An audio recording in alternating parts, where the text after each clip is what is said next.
ফেসবুকে একটা আপুর সাথে পরিচয় হয়। তার নাম মেঘলা, আমার 1 বছর সিনিয়র। আমি থাকি এক শহরে আর উনি থাকেন আরেক শহরে। কিন্তু আমি যখন কলেজে উঠলাম তখন তার শহরে গেলাম লেখাপড়ার জন্য। ও দুঃখিত, আমার পরিচয় দেওয়া হলো না তো। আমার নাম আকাশ, বাবা মায়ের 3 মাত্র সন্তান। যাই হোক, এখন গল্পে আসি। তো কলেজে প্রথম দিনই পড়লাম ঝামেলায়, বড় ভাইদের র্যাগিংয়ের শিকার হলাম। তাদের মধ্যে একজন বলল, কলেজে নতুন আইছিস? জি ভাইয়া। এই নে গোলাপ, আর কোনো এক মেয়েকে প্রপোজ কর। কিন্তু ভাইয়া। কোনো কথা বললে মায়ের খাবি, যা বললাম তাই কর। কিচ্ছু করার নাই, এখন তো কাউকে প্রপোজ করতেই হবে, তা না হলে যদি মারে। আমার কপাল ভালো ছিল, তাই সামনে মেঘলা আপুকে দেখতে পেলাম, তাই সাথে সাথে তাকে প্রপোজ করলাম।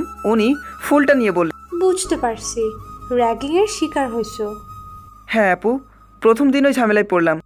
আচ্ছা, এখন ক্লাসে যাও, চলো একসাথে যাই। ওকে আপু। আমি আপুর সামনে থেকে কথা বলে চলে আসতেছি, তখন দেখলাম বড় ভাইগুলো আমার দিকে অবাক হয়ে তাকিয়ে আছে। যাই হোক, ওই দিন একসাথে বাসায় যাওয়ার জন্য কলেজ থেকে বাইর হলাম। তারপর বাস স্ট্যান্ডে গিয়ে উনি রিক্সা নিয়ে ওনার বাসায় চলে গেলেন, আমিও আমার বাসায় চলে আসলাম, মানে মামার বাসায় আর কি। তারপর প্রতিদিনই তার সাথে দেখা হয়, কথা হয়, দুইটাই হয়। এর মধ্যেই তার সাথে তুমি করে কথা বলার অধিকারও আদায় করে ফেলছি, কিন্তু সেটা অনেক জোর করেই। মজা করে অনেকবার বলছি ভালোবাসি তোমায়, ভালোবাসি তোমায়, কিন্তু কখন যে মন থেকে ভালোবেসে ফেলেছি নিজেও জানি না। তিনি দেখতে আহামরি সুন্দর নয়, কিন্তু একটা মায়া আছে তার মুখে, তাই হয়তো প্রেমে পড়ে গেছি। অনেকবার তাকে বলতে চেয়েছি যে ভালোবাসি তোমায়, কিন্তু বলতে পারি নাই। ভালোই চলছিল দিনগুলো, কিন্তু আমার দ্বারা এইভাবে না বলে থাকাটা সম্ভব হচ্ছিল না। তাই একদিন আপুকে বলছিলাম যে আজকে বিকেলে তোমাকে নিয়ে ঘুরতে যাব। সত্যি? হ্যাঁ, বিকালে তৈরি থাকবা কিন্তু। ওটা আর তোমাকে বলতে হবে না। ওকে, চলো এখন বাসায় যাই। আচ্ছা চলো। এই বলে যে যার বাড়িতে চলে আসলাম। তারপর এসে ফ্রেশ হয়ে শুয়ে আসি আর ভাবতেছি আজকে তাকে মনের কথা বলবোই। কিছুক্ষণ পর কিছু খেয়ে শুয়ে পড়লাম। তারপর ঘুম থেকে উঠে ফ্রেশ হয়ে চলে গেলাম মেঘলার বাড়িতে। আমি তার বাড়ির সামনে দাঁড়াই আছি, হঠাৎ একটা পরী আমার সামনে এসে দাঁড়ালো। আমি তো হ্যাবলার মতো তাকিয়ে আছি তার দিকে। এভাবে তাকিয়ে আছো কেন? না না, কিছু না। হয়েছে হয়েছে, চলো এখন। ও হ্যাঁ চলো। তারপর অনেক ঘুরলাম। তিনি তো ফুচকা পাগলি, তাই ফুচকা খাওয়াতে হয়েছে। তারপর একটা সুন্দর জায়গায় গিয়ে বসলাম। অনেকক্ষণ ধরে চুপচাপ বসে আছি। নীরবতা ভেঙে আমি বললাম, তোমাকে কিছু কথা বলার ছিল। হ্যাঁ বলো, কি বলবে? জানি না কথাগুলো কিভাবে নিবা, কিন্তু না বলে আমি শান্তি পাচ্ছি না গো। কি বলবে ভালো করে বলো। মেঘলা, আমি তোমাকে ভালোবাসি। ঠাস করে একটা থাপ্পড় দিয়ে মেঘলা বলল, তোমার সাহস কি করে হয় আমাকে প্রপোজ করার? সত্যি আমি তোমাকে অনেক ভালোবাসি। চুপ কর, তুই আমার জুনিয়র আর আমি তোকে কোনোদিন ওইভাবে দেখিও নাই। বিশ্বাস করো, আমি সত্যি তোমাকে অনেক ভালোবাসি। থাক তুই তোর ভালোবাসা নিয়ে। বলে চলে গেল। আমি তার যাওয়ার দিকে হা করে তাকিয়ে আছি। মেঘলা আপু চলে গেল আর আমি পাথরের মতো হয়ে দাঁড়িয়ে আছি আর ভাবতেছি কিভাবে আমার সাথে এমন করলো। তিনি সব সময় আমার কেয়ার করতেন, তাহলে কি আমার ধারণা ভুল? তবে যাই হোক, আমি তার পেছন এত সহজে ছাড়বো না। তাকে যে সত্যিই ভালোবেসে ফেলছি, এইসব আবল তাবল ভেবে চলে আসলাম বাসায়। তারপর ফ্রেশ হয়ে খাওয়া দাওয়া করে শুয়ে পড়লাম। পরদিন কলেজ ছুটি ছিল, তাই তার সাথে কথা বলা হয়নি, দেখাও হয়নি। তারপর একবার ফোন দিলাম তাকে, কপাল ভালো ছিল তাই সাথে সাথেই ফোন রিসিভ করে। I am sorry. আচ্ছা, আর কোনোদিন এমন করবি না। আর করবো না, ঠিক আছে, তবে আমি তো তোমাকে ভালোবাসবই। আবার শুরু করলি? কি শুরু করলাম? আমি বলছি শুধু আমি তোমাকে ভালোবাসবো, তোমাকে ভালোবাসতে হবে না। আচ্ছা, তবে কোনো অধিকার ফলাতে আসবি না। ওকে। আচ্ছা এখন রাখি, কাজ আছে। কি এমন কাজ আছে? চুপ থাক। যা, ফোন কেটে দিল। তবে আমি খুশি যে আমার সাথে কথা বলছে। ভালো যাচ্ছিল দিনকাল, তবে আগের মতো আমার সাথে কথা বলে না, কোনো খোঁজ খবর নেয় না। তারপরেও আমি খুশি যে আমার ভালোবাসার মানুষটা আমার সাথে একটু হলেও কথা বলে, কিন্তু তিনি আমার সাথে ব্যবহার খারাপ করে কেন? একদিন বিকালে আমি বাইরে হাঁটতেছিলাম, হঠাৎ লক্ষ্য করলাম মেঘলা আপু আমাদের কলেজের একটা ফায়ার বাইকের পেছনে বসে কোথায় যেন যাচ্ছে। সাথে সাথেই বুকের বাম পাশে ব্যথা অনুভব করলাম। সেখানে আর একটুও দেরি করি নাই, সোজা বাসায় চলে আসলাম। আর মাথার মধ্যে ঘুরপাক খাচ্ছে, ওই ছেলেটার জন্যই কি মেঘলা আপু আমাকে এড়িয়ে চলতো? না, এভাবে আর চলতে দেওয়া যাবে না। না, তাহলে আমি মেঘলাকে হারিয়ে ফেলবো। কালকেই কিছু একটা করতে হবে। এইসব ভাবতে ভাবতে ঘুমিয়ে পড়েছিলাম। মামি এসে ডেকে গেল। তারপর কোনো রকম কিছু একটা খেয়ে শুয়ে পড়লাম। পরবর্তী পার্টটি দেখতে চাইলে অবশ্যই আমাদের চ্যানেলটি সাবস্ক্রাইব করে পাশে থাকা বেল আইকনটি অন করে দিন। ধন্যবাদ সবাইকে ভিডিওটি কষ্ট করে দেখার জন্য। পরের দিন সকালে ঘুম থেকে উঠে ফজরের নামাজ আদায় করে আল্লাহর কাছে কান্না করে দোয়া চাইলাম যাতে মেঘলা আমার হয়, কারণ এখন মনে হচ্ছে ওকে ছাড়া বাঁচবই না। কি জানি হঠাৎ এমন হওয়ার কারণ কি। মানুষ নামক জীবনটা আসলে আজব, কখনকার মায়ায় পড়ে যায় নিজেও টের পায় না, যেমন আমি। যাই হোক, সেদিন সকালে কলেজে গেলাম। কলেজে আসার সময় মামি অনেক জোর করলো নাস্তা করতে, কিন্তু মনের অবস্থা ভালো না থাকায় নাস্তা তো দূরের কথা, খাবারের দিকেও চোখ দিতে মন চাইছিল না। তাই না খেয়ে চলে আসলাম। যথারীতি ক্লাস শুরু হওয়ার 30 মিনিট আগেই আসি, আর আজকে কোনো ব্যতিক্রম নেই। কলেজে এসে একটা গাছের নিচে ঘাসের উপরে বসে পড়লাম। একটু বসে থাকার পরে গেটের দিকে নজর গেল। তখন দেখলাম মেঘলা আসছে। আল্লাহর কি অপরূপ সৃষ্টি! মেঘলা আসলে মায়াবী পরি। অল্প সময়ে সে আমার পুরো পৃথিবী হয়ে উঠেছে। মেঘলা আমার সামনে দিয়ে চলে গেল। আমার দিকে একবার তাকানোর পরেই আবার চলে যেতে লাগলো তার ক্লাসরুমের দিকে। তখনই একটা ছেলে মেঘলাকে ডাকলো, আর মেঘলাও ছেলেটার কাছে গিয়ে গল্প করতে শুরু করলো। পরে শুনেছি ছেলেটার নাম রাফি। কিছু সময় গল্প করার পরেই দুজন একসাথে তাদের ক্লাসরুমে প্রবেশ করলো। এসব দেখে আমার এত কষ্ট হচ্ছিল যে চোখ দিয়ে কয়েক ফোঁটা নোনা পানি পড়ল। ভালোবাসার মানুষটার পাশে অন্য মানুষকে সহ্য করা যে কতটা কষ্টের। চোখ মুছে মন খারাপ করে নিজের ক্লাসে চলে গেলাম, কিন্তু পড়ায় মন বসছে না, শুধু মেঘলার কথা মনে পড়ছে। কোনো রকমেই সব ক্লাস শেষে বাসায় যেয়ে শুয়ে পড়লাম। সন্ধ্যায় ঘুম ভাঙলো। বিছানা ছেড়ে উঠে ফ্রেশ হয়ে আসলাম। ভাবলাম একটু পড়তে বসবো, কিন্তু না পড়ার টেবিলে বসেই বই হাতে নিয়ে বইয়ের মধ্যে শুধু মেঘলার মায়াবী মুখখানা ভেসে উঠছিল। কি জানি পাগলিটা কেন বুঝছে না তাকে এত ভালোবাসি। রাতে মামি এসে ডেকে গেল খেতে, কিন্তু যাওয়ার ইচ্ছে নেই। কিন্তু একটু পরে মামা নিজে এসে হাত ধরে নিয়ে গেল খাওয়ার টেবিলে, তাই আর না করতে পারেনি। তবে খাবার গলা দিয়ে নামতেই চাইছে না। অনেক কষ্টে একটু খাবার খেয়ে চলে আসলাম রুমে এসে শুয়ে পড়লাম। মেঘলার কথা খুব মনে পড়ছে। হঠাৎ লক্ষ্য করলাম আমার চোখ বেয়ে নোনা পানি গড়িয়ে পড়ছে। কখন ঘুমিয়ে পড়েছি জানি না। পরের দিন সকালে উঠে সেই একইভাবে চলে আসলাম কলেজে, আর আজকে সেই একই কাহিনী। এভাবে কেটে গেল 10 দিন।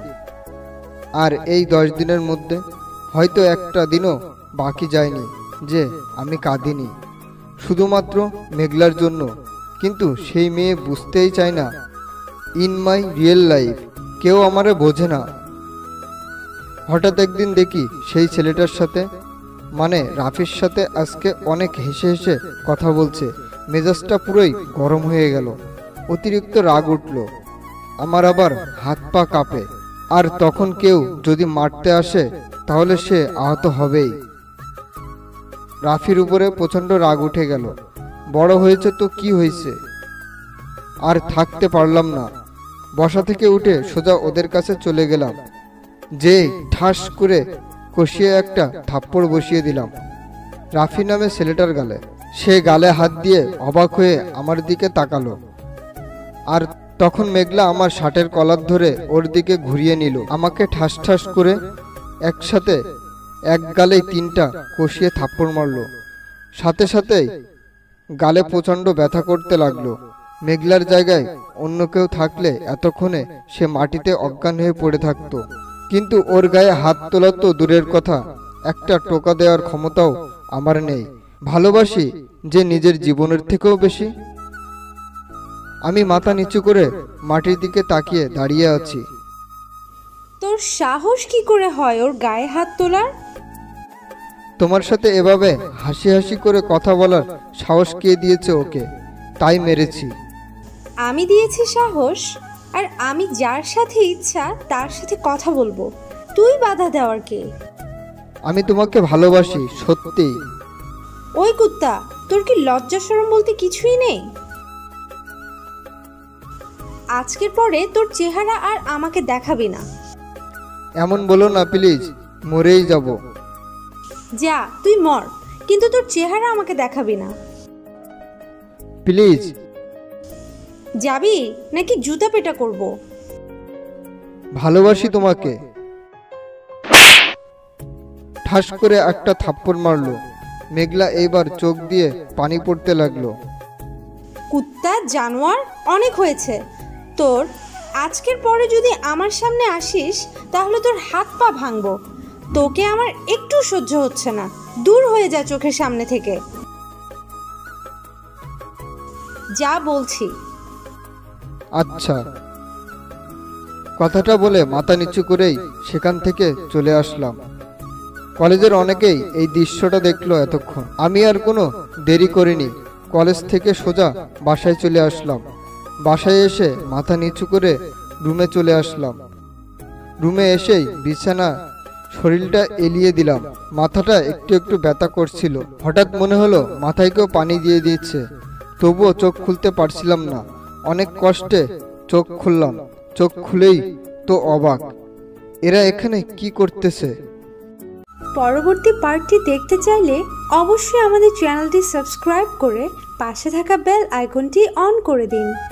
ধন্যবাদ সবাইকে ভিডিওটি কষ্ট করে দেখার জন্য। আপনারা নিশ্চয়ই ভাবছেন এটা মেঘলা আপু, তাই না? আরে ভাই, এরা আমার ভাই আর ভাবি। ভাবি মাথায় পানি দিতেছে আর আমার ভাইয়া পাশে বসে আছে। মাথায় পানি দেওয়ার সময় কোনো কথা বলে নাই। পানি দেওয়ার পর আমাকে বসাইয়ে দিল, দিয়েই প্রশ্ন শুরু করলো। ওই, তোর এত জ্বর আসলো কিভাবে? অনেকদিন পর তোর এত জ্বর আসলো? জ্বর কি জন্য আসলো আর কখন আসলো ওটাই তো জানি না। ওই, তোর গালে ওটা কিসের দাগ? গাল লাল হয়ে আছে কেন? ঠিকই তো বলেছে তোর ভাবি, গাল লাল কেন? থাপ্পড় দিছে। কি? কে থাপ্পড় দিছে তোকে? একটা বড় ভাই। মিথ্যা কথা বলা ছাড়া উপায় নাই। কেন থাপ্পড় দিয়েছে? আমার কারণে ভাইয়া পুকুরে পড়ে গেছে, তাই। তাই বলে এত জোরে আর এতগুলো থাপ্পড় মেরেছে?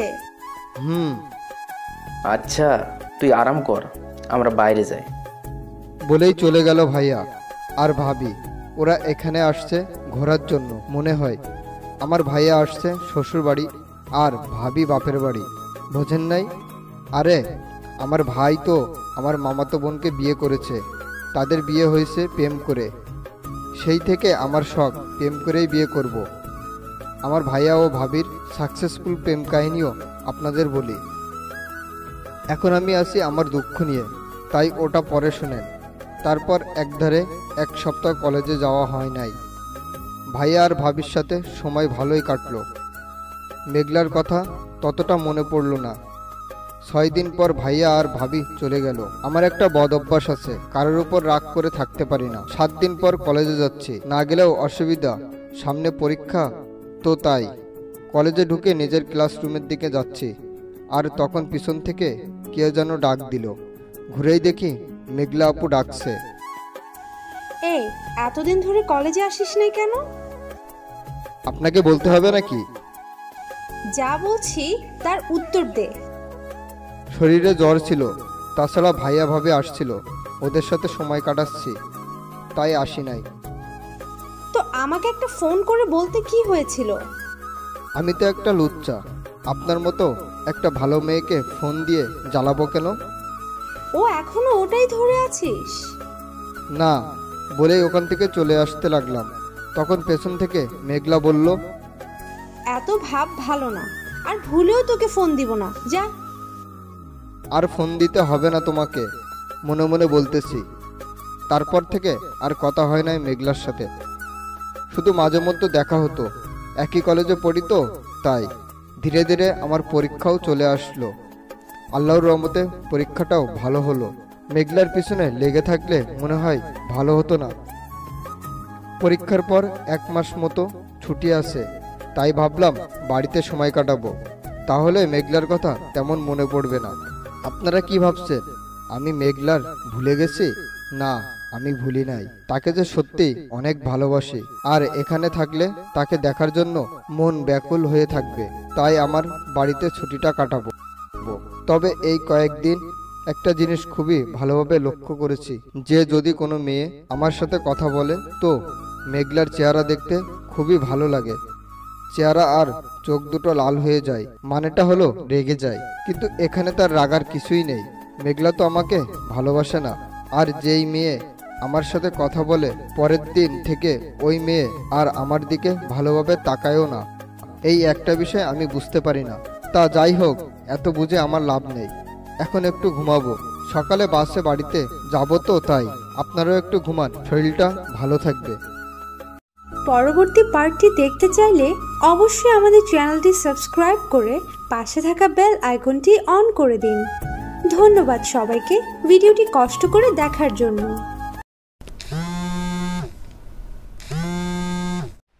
সকালে ঘুম থেকে উঠে ফজরের নামাজ আদায় করে নিলাম। তারপরে একদমই হালকা নাস্তা করে একটু রেস্ট নিলাম, কারণ বাসের গন্ধ আমার সহ্য হয় না, সব খাবার বের হয়ে যেতে পারে, সেই জন্য আগেই একটু খেয়ে রেস্ট নিলাম। সকাল 8:30 মামিকে বিদায় দিয়ে চলে আসলাম বাস কাউন্টারে। সাথে মামা ছিল। 9টার সময় বাস রওনা দিল। তখন বাসে উঠে মামাকে বিদায় দিয়ে যাত্রা শুরু করলাম। বাস তো তার আপন মনেই চলছিল, না মানে বাসের চালক আপন মনেই চালিয়ে নিয়ে যাচ্ছিল আর কি। আমি কানে ইয়ারফোন গুঁজে দিয়ে গান শুনছি আর যাচ্ছি। আমার পাশে একজন ভদ্রলোক বসেছিল, বয়স আনুমানিক 40+ হবে। আমি কানে ইয়ারফোন দিয়ে গান শুনছিলাম, হঠাৎ মেজাস্টার 12টা বাজিয়ে দিল একটা কল। ফোন বের করে দেখি মেঘলা কল দিয়েছে। হঠাৎ মেঘলার কল পেয়ে অনেকটা অবাক হলাম বটে, কারণ এই মেয়েটা হঠাৎ কল করলো কেন। এসব ভাবতে ভাবতে কল কেটে গেল। তাই আবার ইয়ারফোনের মাথা ফোনে লাগাতে গিয়েই আবার কল দিল। একটু সময় অপেক্ষা করে রিসিভ করলাম শেষ পর্যন্ত। আসসালামু আলাইকুম। ওয়ালাইকুম আসসালাম। কোথায় তুমি? কেন? আগে উত্তর দাও। আমি তো বাসে বসে আছি। কিসের বাস? কই যাও তুমি? বাসায় যাচ্ছি। মানে একবারে যাচ্ছ? না, ছুটি কাটাতে যাচ্ছি। কেন? কেন, এখানে কাটানো যেত না? যেত। তাহলে? একটা স্মৃতি বারবার মনে পড়ছিল, তাই বাসায় যাচ্ছি। ভালো। আমাকে বলে গেলে কি খুব কষ্ট হতো তোমার? আপনাকে কেন বলতে যাব? আর আপনি তো আপনার সামনে যেতে বারণ করেছেন। আমি তো খারাপ ছেলে, লুচ্চা ছেলে, কোন মুখ নিয়ে আপনার সামনে যাব? সরি। আজব, সরি বলছেন কেন? তোমাকে কষ্ট দেওয়ার জন্য। আপনি যা বলেছিলেন সব ঠিক, আমি আসলে লুচ্চা। ফোন রাখলাম বলেই কল কেটে দিলাম। মনটা খারাপ হয়ে গেল। মেঘলার গলার আওয়াজ কেন জানি অসহায়ের মতো লাগলো। এখন খারাপ লাগছে। ওকে এইসব না বললেই পারতাম। হঠাৎ দেখি পাশের আঙ্কেল বড় বড় চোখ করে তাকিয়ে আছে। আমি সেদিকে মাথা ঘামালাম না। আঙ্কেল যা ভাবার ভাবুক, আমার তাতে কি। মনটাকে শান্ত করতেই আবার কানে ইয়ারফোন লেগে গান শুনতে লাগলাম। রাস্তায় জ্যাম থাকায় আমার প্রিয় শহরে পৌঁছাতে সময় লাগলো 6 ঘন্টা। বাসা থেকে ব্যাগ নিয়ে নেমে একটা দোকানে গেলাম কিছু খাবার কিনতে, আমার পিসি ভাতিজাটার জন্য। বড় ভাইয়ের ছেলে চকলেট, বিস্কুট আর মিষ্টি কিনে বাসায় পৌঁছলাম। কেউ তেমন অবাক হলো না, কারণ মামা আগে কল দিয়ে বলে দিয়েছে যে আমি আসছি। বাসায় পৌঁছে সবাইকে সালাম দিয়ে ভালো মন্দ জিজ্ঞেস করে ভাতিজার গালে চুমু দিয়ে ওর খাবার, চকলেট আর বিস্কুট বের করে দিলাম। ও তো খুশিতে আত্মহারা। আমার রুমে যেয়ে ফ্রেশ হয়ে বাইরে এসে সবার সাথে অনেকটা সময় আড্ডা দিয়ে রাতের হালকা খাবার খেয়ে আমার রুমে চলে আসলাম। বিছানা ঠিক করে শুয়ে ফোনটা হাতে নিয়ে যেই ভাবছি একটু ফেসবুকে যাব, তখনই মেঘলার কল। প্রথম 2বার রিসিভ করিনি, তৃতীয়বারের বেলায় রিসিভ করলাম। এত সময় লাগে কল ধরতে? কিছু বলবেন? আপনি করে বলছো কেন? তুমি করে বলো। না, আপনি আমার সিনিয়র, তাই আপনি বলাই বেটার। ডিনার করেছো? জি, আপনি? না। কেন? এমনি ভালো লাগছিল না তাই। খেয়ে নিন, নয়তো শরীর খারাপ করবে। তাই? ঘুম পাচ্ছে, ঘুমাবো। ও আচ্ছা, শুভরাত্রি। জি বলেই ফোনটা কেটে দিলাম। আমাকে ভালোবাসে না, শুধু মায়া বাড়িয়ে তুলছে। মেয়ে মানুষ আসলে আজব। কেন এখন ওই ছেলের সাথে গল্প করুক? আমার সাথে এত কথা কেন, এত দরদ দেখাচ্ছে? মনটা খারাপ করে দিল। আর ঘুমাতে পারছি না, শুধু ওর মায়াবী চেহারাটা চোখের সামনে ভাসছে। অনেক কষ্টে ঘুমাচ্ছি। সকাল 7টার সময় ফোনের রিংটোন শুনে ঘুম ভাঙলো। মেজাজ 107 ডিগ্রি হয়ে গেছে। এমনিতেই ঠিকমতো ঘুম হয়নি, আর এখনই তুলল। ফোন হাতে নিয়ে দেখি 15বারেরও বেশি কল দিয়েছে। তখন আবার কল দিল, সাথে সাথে রিসিভ করলাম। কি হয়েছে, এত কল দিচ্ছেন কেন?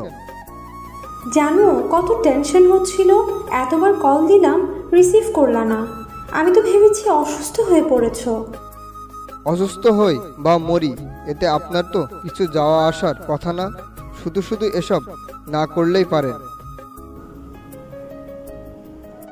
আরে ঘুমাবো, মাথা ব্যথা করছে। একটা ওষুধ খেয়ে ঘুমাও, ঠিক হয়ে যাবে। লাগবে না বলে ফোন কেটে দিলাম। 4টার দিকে একটু বাইরে আসলাম পুরাতন বন্ধুদের সাথে আড্ডা দিতে। আমাকে দেখে তো সবাই অবাক। সবার সাথে বসে প্রায় 3 ঘন্টা আড্ডা দিয়ে বাসায় আসলাম। বাসায় এসে রাতের খাবার একটু আগেই খেয়ে নিলাম। সেদিন রাতে প্রায় 17বারের মতো কল দিয়েছে মেঘলা, কিন্তু রিসিভ করিনি। শুধু শুধু মায়া বাড়িয়ে কী লাভ? তাই সিম 2টা খুলে রেখে দিলাম, আর নতুন সিম তুললাম ফোনে। এভাবে প্রায় 10 দিন কেটে গেল। একদিন বিকেলে বাসা থেকে বের হয়ে চলে আসলাম পুরাতন আড্ডাখানায়। আড্ডা দিয়ে বাসার দিকে রওনা দিলাম। যাওয়ার সময় দোকান থেকে কয়েকটা চকলেট নিলাম ভাতিজার জন্য।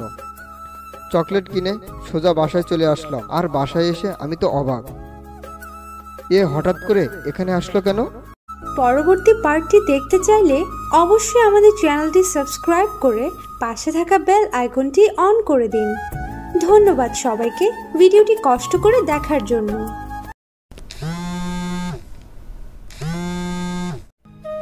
বাসায় এসেই আমি অবাক, কারণ এই হারামি ভুল করেও আমাদের বাসায় আসে না। আর আজকে আসলো কেন? না কোনো মতলব আছে? ও সরি, আমাদের তো বলাই হলো না। এ হলো সুমাইয়া, আমার খালাতো বোন। আমরা একই ক্লাসে পড়ি, কিন্তু জায়গা আলাদা আর কি। হারামিটা আমাদের বাড়িতে আসতেই চায় না, আর আজকে হঠাৎ আসলো। অবাক না হয়ে পারলাম না। কিরে, কেমন আছিস? আছি ভালোই, তোর কি অবস্থা? আমি তো হেব্বি ভালো। তো কতদিনের জন্য আসলি? এই তো আর কি, 15 দিন পরেই চলে যাব। ও কিন্তু তুই হঠাৎ এখানে, কারণ কি? কারণ তো আছেই। কি কারণ? আমি মামার বাড়ি যেয়ে থাকবো 15-20 দিন। কেন? তোকে জ্বালাতে। কুত্তি, জিব্বা টাইনা ছিড়মু। চুপ হারামি। তো যা, কে মানা করলো? তোর আম্মু বলেছে তুই যেদিন যাবি সেদিন তোর সাথে যেতে। কি? জি জনাব। আমি নিয়ে যেতে পারবো না। কেন পারবি না? পারবো না আমি, ব্যাস। আচ্ছা, খালুকে বলছি, দাঁড়া। না, আমিও পারবো। কুত্তি। ও গুড গুড। এখন যা, আমি ফ্রেশ হব। মানে আমি কই যাব? ও সরি, তুই থাক, আমি ফ্রেশ হব, রুমে গেলাম। হারামি খালু, হারামি আমার বন্ধুগুলো আড্ডা দিতে অনেক সময় নষ্ট করালো, তোকে বলিনি তো? চলে আসলাম আমার রুমে। একে তো আব্বুকে ভয় পাই, তার উপর এই হারামিটা শুধু আব্বুকে ডাকবে আর উল্টোপাল্টা কথা বলে। ফ্রেশ হয়ে এসে সবার সাথে গল্প করে রাতের খাবার খেয়ে আবার রুমে চলে আসলাম। তখন হঠাৎ কি যেন মনে হলো, জানি না, আমার পুরাতন সিমটা চালু করলাম। যেই 2টা সিম খুলে রেখেছিলাম সেগুলোর একটা। সিম চালু করার ঠিক 3 মিনিট পরেই একটা কল আসলো। মোবাইল হাতে নিয়ে দেখি মেঘলার কল। কিছুটা বিরক্ত লাগলো, কিন্তু ফোনটা রিসিভ করতেই একগাদা প্রশ্ন আমাকে ছুঁড়ে মারলো। ওই কেমন আছো? তোমার ফোন বন্ধ কেন? তুমি ঠিক আছো তো? জানো কতটা টেনশনে ছিলাম এই 11 দিন। আমার কথা কি একটু মনে পড়ে না? বলো না, তুমি ঠিক আছো তো? একই কথাগুলো বলছে আর মনে হচ্ছে খুব কেঁদেছে। গলার আওয়াজটা কেমন জানি শোনা যাচ্ছে।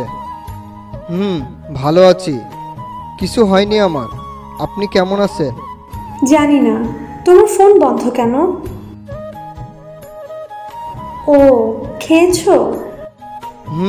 আপনি? জানি না, তাহলে এখন ঘুমাও কেমন? খেয়ে নিন আপনি। আচ্ছা, শুভরাত্রি। শুভরাত্রি। ফোন কেটে দিলাম। কিছুই বুঝছি না এত দরদ কিসের। আর কণ্ঠস্বর শুনে মনে হলো খুব কেঁদেছে আর এখন কাঁদছিল। কিন্তু কেন কাঁদছে, কার জন্য কাঁদছে, এটাই প্রশ্ন। হয়তো ছ্যাঁকা খেয়েছে, সেজন্য আমাকে খুঁজছে টাইম পাস করতে। হ্যাঁ, এটাই হবে হয়তো। তবে আমি আর কারোর টাইম পাসের কারণ হতে চাই না। এত ভাবাভাবি না করে শুয়ে পড়লাম। কখন যে ঘুমিয়ে গেছি জানি না। ভোরে ফজরের আজানের শব্দে ঘুম ভাঙল। বিছানা ছেড়ে উঠে উজু করে নামাজ আদায় করে আবার বিছানা গা এলিয়ে দিলাম। আবার একটা ঘুম হলো প্রায় 4 ঘন্টার। ঘুম থেকে উঠে একটু ফ্রেশ হয়ে নাস্তা করলাম। আজকে আর বাইরে গেলাম না, বাসায় আড্ডা হলো। রাতে সুমাইয়া আমার ফোন হাতে নিল। তখন একটা কল আসলো। সুমাইয়া দৌড়ে নিয়ে এসে ফোন দিল। ফোন হাতে নিয়ে দেখি মেঘলা। কেমন আছো? আলহামদুলিল্লাহ, আপনি? আছি। রাতে খেয়েছো? না, আপনি? ওই খালা খেতে ডাকছে, আমি গেলাম, তুইও আয়। আচ্ছা তুই যা। ফোন কানে ছিল। ওটা তো মেয়ের গলা। কে মেয়েটা? আর তোমার সাথে কি করছে? আমার খালাতো বোন সুমাইয়া, আমরা একই বয়সের। ও, এই জন্যই আসো? না। বুঝি তো। আজব, ও হঠাৎ বেড়াতে এসেছে। ও, ঢাকা কবে আসছো? 15 দিন পরে। এত লেট? লেট কেন হবে, কলেজ তো ছুটি, আর আমিও ছুটি কাটাতে এসেছি। খেতে ডাকছে, যাও খেতে। আর আপনিও যান। এভাবে প্রায় প্রতিদিন টুকটাক কথা হয়। আবার আমি তার মায়ায় নিজেকে জড়িয়ে ফেলি। কি করব, ওর যেমন সুন্দর আওয়াজের, সুন্দর কথায় মন এমনিতেই গলে যায়। এভাবে দেখতে দেখতে 15 দিন কেটে গেল। আজকে সকালে টিকিট করে আসছি 2টা, কারণ সুমাইয়াও যাবে আমার সাথে।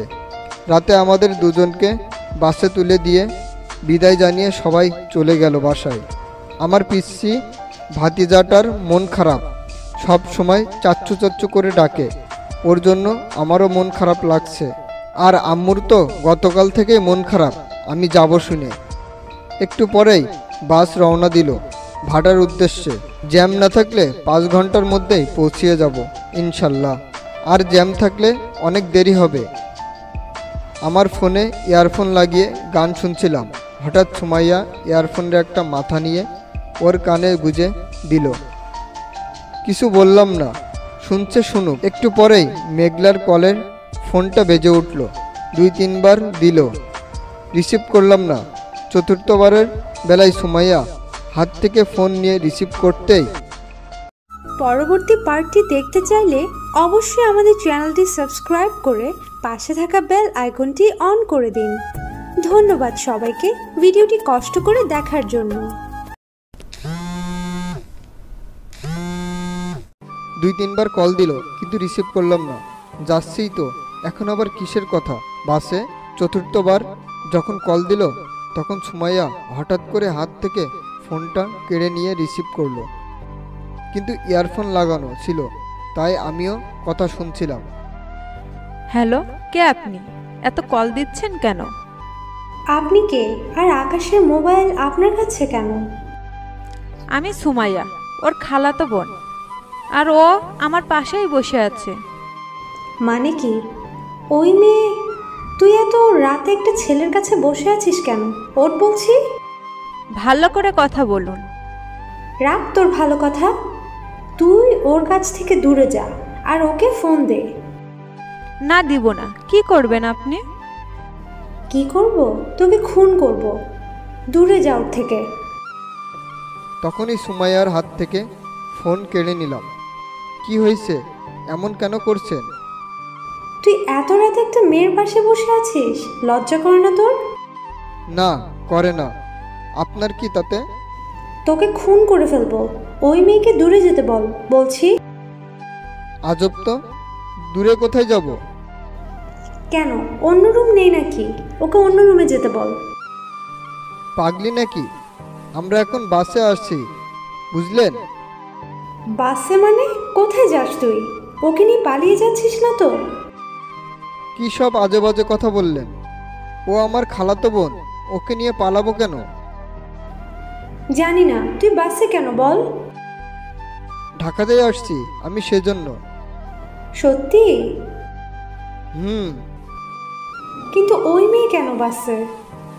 ওই তো মামার বাসায় 15-20 দিন থাকবে। কি? ও কেন থাকবে?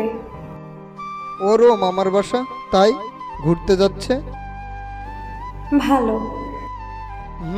ফোন রাখলাম, বাসে অনেক মানুষ। আচ্ছা, ভালো মতো আসো। ফোন কেটে দিয়ে আর কোনো কথা না বলে ঘুম দিলাম একটা। 6টার সময় সুমাইয়া ডেকে তুলল, কারণ আমরা পৌঁছিয়ে গেছি। বাস থেকে ব্যাগ নিয়ে নেমে রিক্সা খুঁজতে লাগলাম। এত সকালে রিক্সা পাওয়াও কঠিন। কপাল ভালো ছিল, তাই একটা রিক্সা পেয়েছি। রিক্সাতে দুজন উঠে চলে আসলাম বাসায়। রিক্সা ভাড়াটাও আমাকে দিতে হলো। বাসায় এসে মামা মামিকে সালাম দিয়ে আমি আমার রুমে চলে আসলাম। এসে ফ্রেশ হয়ে একটা ঘুম দিলাম। একদম 12টায় ঘুম থেকে জাগনা পেলাম। উঠে ফ্রেশ হয়ে যেই দেখি মামা নেই, মানে অফিসে চলে গেছে। আর সুমাইয়া মামির সাথে বসে গল্প করছে। আমি টেবিলে বসলাম, তখন মামি খাবার দিল। আমি খাবার খেয়ে আবার রুমে চলে আসলাম। বিকালে একটু বাইরে আসলাম হাঁটতে, তখন সুমাইয়াও জেদ ধরলো সাথে যাবে, আর মামিও ওর হাতে হ্যাঁ মিলালো। বাধ্য হয়ে নিয়ে আসতে হলো হারামিটাকে। পার্কে ঘুরতে গেলাম। ঘোরা শেষে ফুচকা খাওয়ার জেদ ধরলো, সেটাও গিলালাম ওকে। পুরো 1 প্লেট ফুচকা ইচ্ছা মতো গিলল। খাওয়া শেষে বিল দিয়ে উঠে একটু হাঁটতেই দেখি মেঘলা সামনে দাঁড়িয়ে আছে। কোনো কথা না বলেই দেখেও না দেখার ভান করে চলে আসলাম তার সামনে থেকে, কারণ সে তো বারণ করেছিল আমার চেহারা যেন তাকে না দেখায়। আমি সোজা চলে এসেছি। পিছনে একবার দেখতেই ইচ্ছা করলো, অত কিন্তু তাকালাম না। তবে আমার মনে হচ্ছে মেঘলা আমাদের দিকে তাকিয়েছিল। রাতে কয়েকবার কল দিল, কিন্তু ধরলাম না। এভাবেই 5 দিন কেটে গেল। আজকে থেকে কলেজ শুরু হবে আমার, তাই সকালে তাড়াতাড়ি করে রেডি হয়ে নিলাম কলেজে যাওয়ার জন্য। কোথায় যাবি? কলেজে যাব, আজকে থেকে ছুটি শেষ। ও, তাহলে একটু দাঁড়া, আমিও যাব। তুই কোথায় যাবি? কোথায় আবার? তোর সাথে তোর কলেজে যাব। একদম না, আমি পারবো না তোকে নিয়ে যেতে। পারবি না? না, পারবো না। ওকে মামি। মামিও সাথে সাথে সেখানে হাজির। বলো। দেখো না, আমি যাব, আমাকে নাকি নিয়ে যাবে না। কেন? ওকে নিয়ে যাও। কিন্তু কোনো কিন্তু না, দেখুক তোমার কলেজটা, একটু দেখায় আনো। সমস্যা কোথায়? আচ্ছা দাঁড়া, আমি রেডি হয়ে আসি। যা, দাঁতে দাঁত চেপে রেখে বললাম। কি আর করার, ও রেডি হয়ে আসলো আর আমিও বাধ্য ছেলের মতো ওকে নিয়ে কলেজে আসলাম। এসেই তো অবাক হয়ে পড়লাম, কারণ মেঘলা কোনোদিন আমার আগে আসে না। আজকে হঠাৎ আমার আগে আসলো, তাই অবাক না হয়ে পারলাম না। যখনই আসুক আমার তাতে কি। আমি যেই একটা গাছের নিচে বসলাম, সাথে সুমাইয়াও। আমরা দুজন বসে গল্প করছিলাম, তখন হঠাৎ মেঘলা সামনে আসলো আর এসেই আমার হাত ধরে সেখান থেকে টেনে একটু দূরে নিয়ে গেল। তোমার সমস্যা কি? আজব তো, আমার আবার কিসের সমস্যা? আমার দিকে তাকিয়ে কথা বলো। কিছু বলার থাকলে বলেন, নয়তো আমি যাচ্ছি। ওই মেয়ের সাথে এত ঘুরছিস কেন? আর আজকে কলেজে আনতে হবে কেন? আমার খালাতো বোন হয়, জেদ ধরলো তাই মামি পাঠালো সাথে। ও ভালো। কিছু বলবেন? না, পরে বলবো। Okay bye. সুমাইয়ার কাছে এসে ওকে নিয়ে ক্লাসে গেলাম। স্যার পরিচয় জানতে চাইলো, তখন বললাম খালাতো বোন। কেউ বেশি প্রশ্ন করেনি, তাছাড়াও প্রিন্সিপাল মামার বন্ধু হয়, তাই আমার একটু স্বাধীনতা বিদ্যমান। ক্লাস থেকে বাসায় চলে আসলাম। এভাবে 4 দিন কেটে গেল। আর রোজ মেঘলা কেমন জানি মায়াভরা চোখে আমার দিকে তাকিয়ে থাকতো। মেয়েটা যে কি এখন বুঝতে পারলাম না। একদিন সকালে কলেজে যাব, সে সময় আজকেও জেদ ধরলো সুমাইয়া কলেজে যাবে। না করতে পারলাম না, কারণ তখন সাথে মামিও ছিল। ভালো ছেলের মতো ওকে নিয়ে কলেজে চলে আসলাম। সুমাইয়াকে নিয়ে আসলাম কলেজে। এসে দেখি পরীটা আমার দিকে তার মায়াবী নয়নজোড়া তাকিয়ে আছে। আমি কেন জানি চোখ ফেরাতে পারছিলাম না, শুধু তার দিকেই তাকিয়ে আছি। আরে আমি মেঘলার কথা বলছি। তখন হঠাৎ করে পাশের সুমাইয়ার দিকে চোখ গেল, দেখতে পেলাম ওকে। হঠাৎ সামনের দিকে চোখ পড়তে দেখি একটা ছেলে এসে সুমাইয়াকে জড়িয়ে ধরল। মেজাজ একেবারেই চতুর্থ আসমানে উঠে গেল। প্রচণ্ড রাগ উঠল, শালার সাহস কি করে হয়। পরবর্তী পার্টটি দেখতে চাইলে অবশ্যই আমাদের চ্যানেলটি সাবস্ক্রাইব করে পাশে থাকা বেল আইকনটি অন করে দিন। ধন্যবাদ সবাইকে ভিডিওটি কষ্ট করে দেখার জন্য।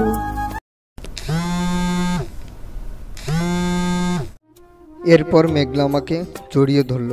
আমি মিথ্যা ছাড়ানোর নাটক করছিলাম শুধু, কিন্তু প্রচণ্ড ভালো লাগছিল। আমি ছাড়াতে চাচ্ছি দেখে মেঘলা আরও শক্ত করে আমার হাতটা জড়িয়ে ধরল। জড়িয়ে ধরেই তার বাম হাত দিয়ে আমার ডান গালে, হাত দিয়ে আমার বাম গালে ওর 2টা ঠোঁট বসিয়ে দিল। হেভি লাগছে। আমি ছাড়ানোর কোনো চেষ্টা করিনি, কারণ ছাড়াতে চাইলেও উল্টোপাল্টা কিছু হয়ে যাবে। তাই যা চলছে চলতে থাক। 3 মিনিট ধরে আমার পুরো বাম গাল তার ঠোঁটের ছোঁয়ায় পেয়েছে।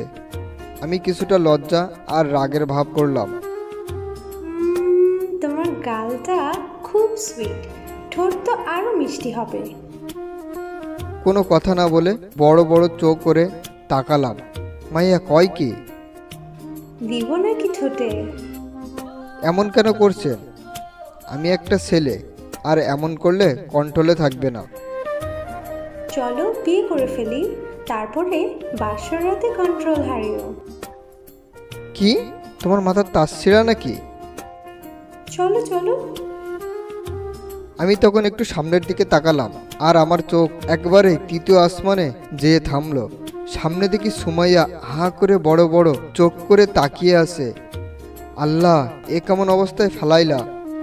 মেঘলা এখনো সামনে তাকায়নি। আপনার হলো? না, ওই গালও লাগবে, তারপর ঠোঁট। আচ্ছা দাঁড়ান। মেঘলার মাথায় হাত দিয়ে ওর মাথাটা সামনের দিকে ঘুরিয়ে দিলাম, আর ও সামনে দেখতেই চমকে গেল, কারণ সুমাইয়া এভাবেই তাকিয়ে আছে যে মনে হচ্ছে ও ও সব কিছুই দেখেছে আর শুনেছে। মেঘলা অনেকটা লজ্জা পেয়ে হাত দিয়ে মুখ ঢেকে বসে আছে। আমিও উঠলাম। কিরে, কখন আসলি? তোরা না ঘুরতে গেছিলি? এই, তখন থেকে লাজ লজ্জা ফেলে বসে বসে চুম্মাচুম্মি করছিস? মা মানে? মানে করতে হবে না, আমি সব শুনেছি আর দেখেছিও। দেখ, আমার কোনো দোষ নেই। ওই আগে থেকে এসে এসব করেছে। থাক, আর মিথ্যা বলতে হবে না। মিথ্যা হবে কেন? আমি তো সত্যিই বলছি। আমি মামা মামিকে বলে দিব। কি? খাইছে রে, সব শেষ। না বোন, কইস না। তোরে ঘুরতে নিয়ে যাব। ঘুরতে নিয়ে যাব। সত্যি? তুই তো ঘুরতেই গেছিলি। গাধাটার বাপ কল দিল আর চলে গেল। ও, বাসায় যাবি তো এখন?